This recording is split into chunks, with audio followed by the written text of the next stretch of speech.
केचुओं संख्या बढ़ेगी तभी हमारी खाद की क्वालिटी अच्छी होगी। वो बिल्कुल प्योर होना चाहिए, उसमें किसी तरह की मिट्टी की मिलावट नहीं होनी चाहिए। हीट के कारण केचुए मर जाते हैं। हमारा वाटर स्टोरेज टैंक देख रहे हैं, हम इसमें नहर का पानी स्टोर करते हैं। इस पे छिड़कने के लिए इस रेन गन का यूज़ करते हैं। इस पे ये वाटर स्प्रे कर देता है, कहीं भी बिल्कुल छोड़ता नहीं है जगह। हम 3 तरह के बेड बनाते हैं। एक तो हमारा जो पक्का बेड है, देखिए इसका रिजल्ट सबसे शानदार है। हालांकि हमने भी 6-7 बेड पॉली शीट वाले लगाए हैं, नीचे पॉलीथीन बिछाया है, लेकिन मैं उसको रिकमेंड नहीं करूँगा। और अगर हम पानी कम भी देते हैं तो नीचे से ठंडक उनको मिलती रहती है। जो इसमें सबसे बढ़िया ग्रोथ जो होती है केचुओं की, वो जो इसका टेम्परेचर होता है वो 25 से लेकर 30 के बीच में होता है। साथियों नमस्कार, आज हम बात करेंगे हम अपने केचुओं संख्या कैसे बढ़ा सकते हैं, और क्योंकि केचुओं संख्या बढ़ेगी तभी हमारी खाद की क्वालिटी अच्छी होगी। इसके रिगार्डिंग मैं आपको आज 4 बहुत शानदार तरीके बताने वाला हूँ, जिससे आप अपने केचुओं संख्या बढ़ा सकते हैं और जिससे आपकी खाद बहुत अच्छी तरह से तैयार होगी। इसमें सबसे पहले जो हमारे केचुओं का जो भोजन है, जो गोबर होता है, जो इसका रॉ मटेरियल है, वो बिल्कुल प्योर होना चाहिए। उसमें किसी तरह की मिट्टी की मिलावट नहीं होनी चाहिए। यानी हम जो गौशाला से या डेयरी से गोबर लेके आते हैं, वो पक्के फर्श का गोबर होना चाहिए। पहली बात आपने ये ध्यान रखनी है। हाँ, अब गोबर हमने मान लो प्योर लिया, गोबर के साथ साथ इसी के अंदर जो दूसरी बात ये है कि हमने गोबर को ढंग से ठंडा करना है। क्यों, अगर गोबर ठंडा नहीं हुआ तो क्या होगा कि केचुए हीट के कारण केचुए मर जाते हैं। और ठंडे करने के साथ साथ, जैसे आप देख रहे होंगे मेरी वीडियो में, कि जो हम किस तरह इसको भुरभुरा कर देते हैं, बिल्कुल एक बारीक कर देते हैं, ताकि केचुए उसको प्रॉपर ढंग से खा पाते हैं। कुछ भी उसमें बचता नहीं है। अगर हम इसमें प्रॉपर उसको बारीक नहीं करेंगे तो उसमें गांठें रह जाएंगी और वो केचुए खाएंगे नहीं, तो हमारा जो वेस्टेज ज़्यादा निकलेगा खाद में से। आप इस बात का ध्यान रखिए।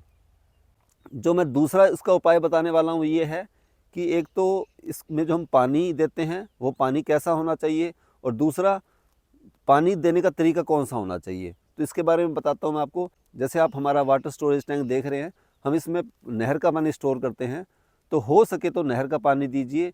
या दूसरा,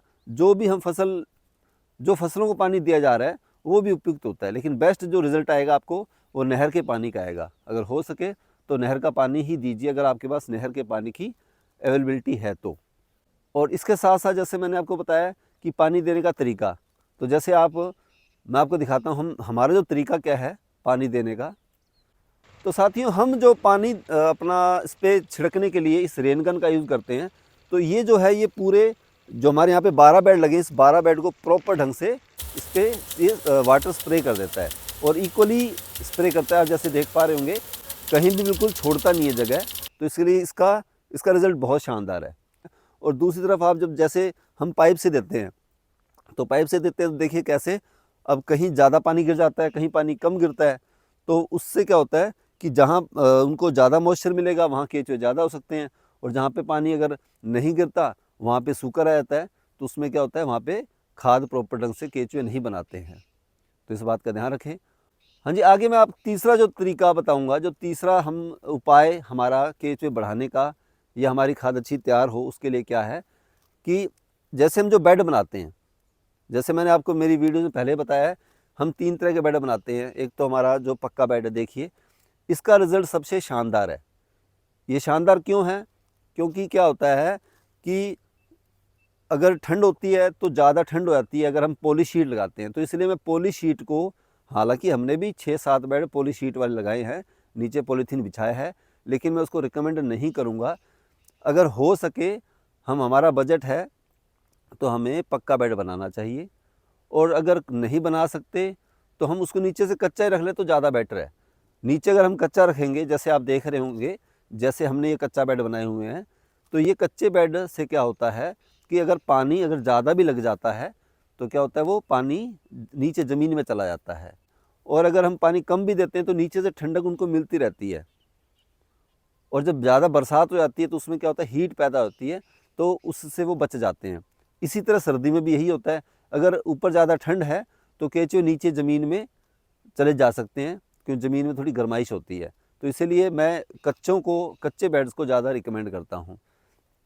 तो ये था तीसरा तरीका। हमारा जो चौथा जो कारण है या उपाय है, वो है आपका मौसम, या वो कह लो टेम्परेचर, जो कि हमारे हाथ में नहीं है। जो इसमें सबसे बढ़िया ग्रोथ जो होती है केंचुओं की, वो जो इसका टेम्परेचर होता है वो 25 से लेकर 30 के बीच में होता है, जो कि फरवरी और मार्च में रहता है या सितंबर अक्टूबर के टाइम रहता है। इसमें हम कुछ नहीं कर सकते। हम इसमें इतना कर सकते हैं कि अगर ये टेम्परेचर ज़्यादा बढ़ जाता है तो हम क्या कर सकते हैं, उसको शेड कर सकते हैं। अगर वो नहीं कर सकते तो हम इसको बोरी से या पराली से कवर कर सकते हैं। थोड़ा पानी सुबह शाम ज़्यादा छिड़क सकते हैं, तो उससे क्या हो सकता है, कुछ टेम्परेचर को हम मेंटेन कर सकते हैं। तो साथ ही मैंने आपको ये 4 तरीके बताए, इसमें हम सुधार करके अपने केंचुओं संख्या बढ़ा सकते हैं, और केंचुओं संख्या अगर बढ़ेगी तो हमारी खाद की क्वालिटी भी बाय डिफ़ॉल्ट बढ़ जाएगी। अगर आपको तरीके अच्छे लगे हैं तो वीडियो को लाइक कीजिए, चैनल को सब्सक्राइब कीजिए। जल्दी मिलते हैं नेक्स्ट इन्फॉर्मेटिव वीडियो के साथ। Okay, take care.